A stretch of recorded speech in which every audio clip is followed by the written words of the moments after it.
one, the only Naudia Exotica. In today's video, we're going to discuss something a little difficult for me, okay? But not really, but yes it is. I don't know. I'm kind of trying to tread these sultry waters. I used that in a caption for a short recently, and I kind of love that. But I'm treading these sultry waters with caution because I don't like to feel shit, okay? Well, at least like love. Oh God, but if you knew, you knew. But I'm just trying to decipher whether or not erotic romance is my thing. As you very well may know, because I reference this constantly, I have my favorite book of all times tattooed on my arm, which is The Eyes of the Scarlet Rose, which happens to be an erotic romance.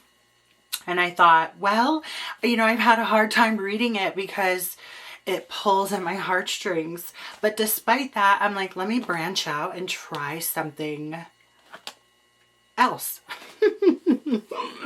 But it's so hard because I'm someone who really loves the lust of it all. I love the carnal desire, the sultriness, the seduction, just the intimacy of lust. That's always been my favorite.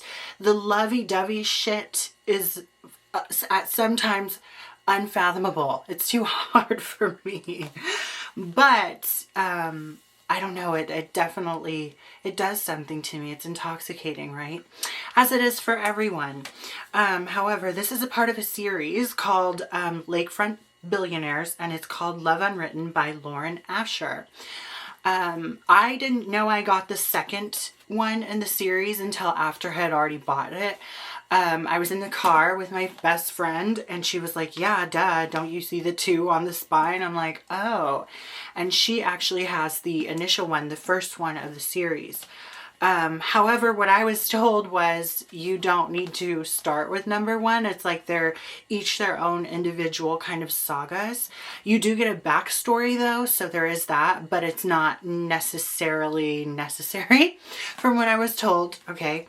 And it's just so, so really the general theme of any sort of erotic romance that I feel like I can take away from it and other people should take away from it as well is intimate sexual healing, truthfully, or even emotional healing. If it makes you feel something, that's good. If it makes you cry, that's a good thing. It's not a bad thing, right? It's a way to kind of get out any residual or pent up emotion. And that's exactly what this book does. Same with The Eyes of the Scarlet Rose. More so, this was very emotional in terms of like other aspects of life. You got rejection, you got family rejection in some areas. In the very beginning, without giving any spoilers, of course, because I don't want to do that with any of my book reviews, you have 2 very stubborn individuals who find it very difficult to communicate with each other about their feelings. And you'd be surprised that it's not who you might think it would be, right?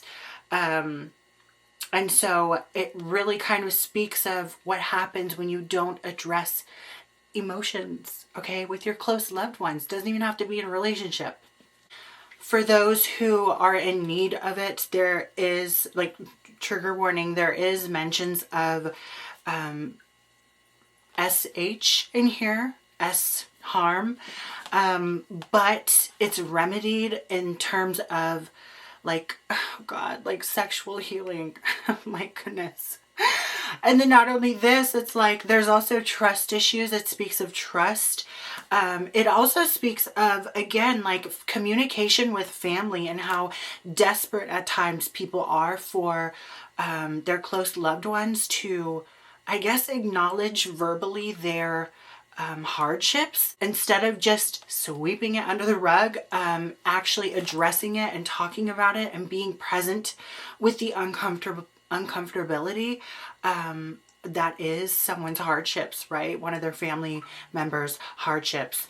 There's also themes of mistrust amongst friends, and a friend really, I want to say, taking advantage in a sense of like, not in the way that that's implied. It's more so in the sense of stealing something very sacred and sentimental that has completely zero connection to the thief, the perpetrator, but more so the person that has kind of conjured that up or created that thing, whatever it may be.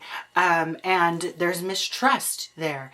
There is also like this inability to really fathom what it is that has taken place, and have it be very debilitating in the sense of like having it be almost like a setback or almost like self-sabotage. It's not necessarily self-sabotage because it's not so much something implicated on themselves. It's more so as a result of a sour friendship, okay, a friendship gone bad. There's that as well. It's like there's trust issues. It addresses trust issues on every single level, every single kind of playing field you can have it. Friends, family, and then lovers, right? So it's about relearning how to love, relearning how to trust, and realizing, I guess, that not everyone is out to get you. I hate that. I hate that. I hate that. Okay, listen, if you know who I am and you know what I've talked about online, you know that I have a really hard time with grudges. Like, I hold a grudge like a B word. I strangle the hell out of that grudge. I don't just hold it. And then simultaneously, I also, again, like push away the idea of any sort of monogamous romance. It's sickening to me, and at the same time, it's intoxicating. It's attention drawing. It is it's like a nuisance.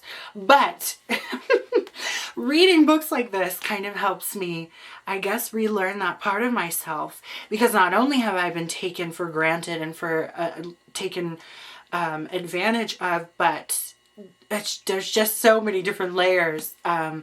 Having to not only grieve a loss in the sense of that person no longer being mine, but also no longer being on this earth. It's been, And so when I read books like these, I'm like, I have a gripe with them, but at the same time, I appreciate them for what they are. I hate that.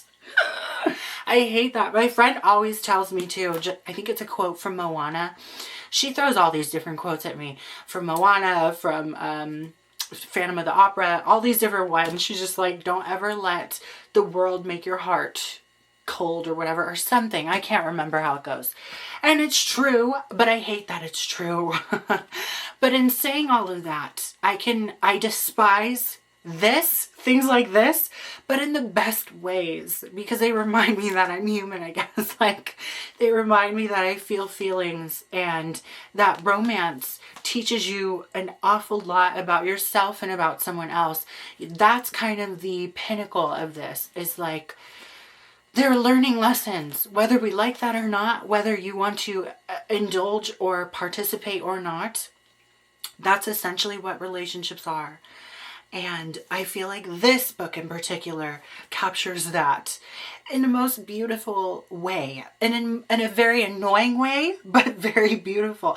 Only annoying because, again, my standpoint on things. So Lauren Asher, I'm very sorry. I'm not meaning to insult your work, because this is, again, another one I'm going to pull and read from time and time again. Like, it does kind of help me unthaw my ironclad heart. Okay.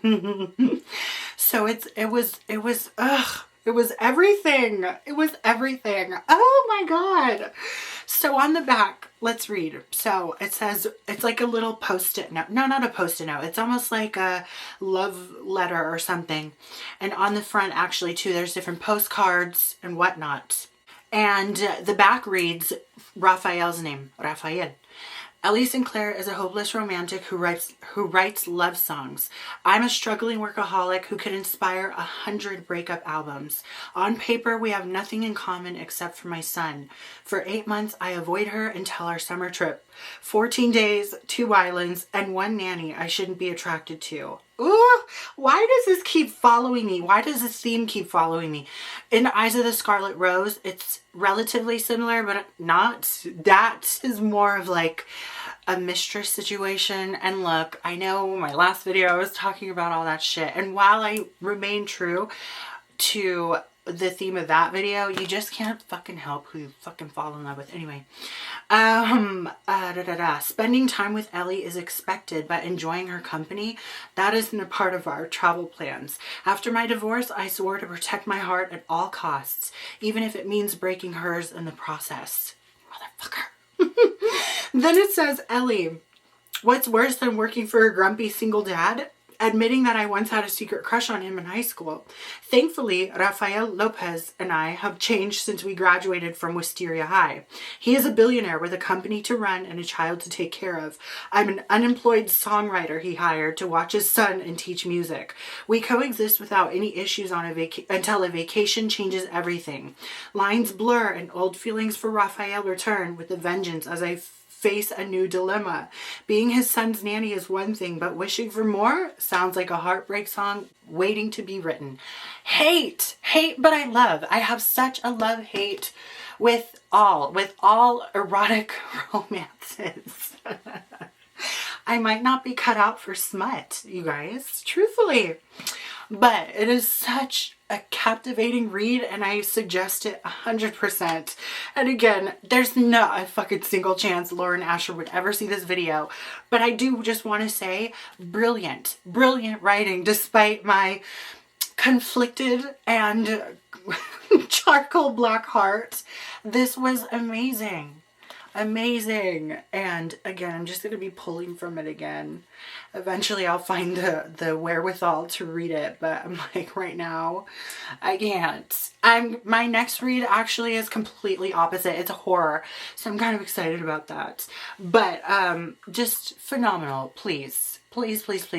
Banana P, my best friend, she does tell me that these books are very popular. This series is very popular on Book Talk. So I wouldn't know. I'm not on TikTok, but I believe it and I take her word for it, and it's phenomenal literature. Okay? So you guys, tread those sultry waters if you dare. And I'll be over here being a somber mistress.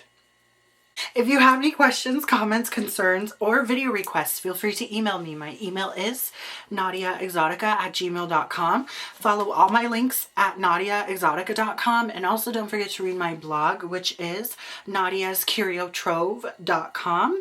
And until the next video, you guys, you will be hearing from me very soon. And a very warm welcome to my newest patron, Chris T.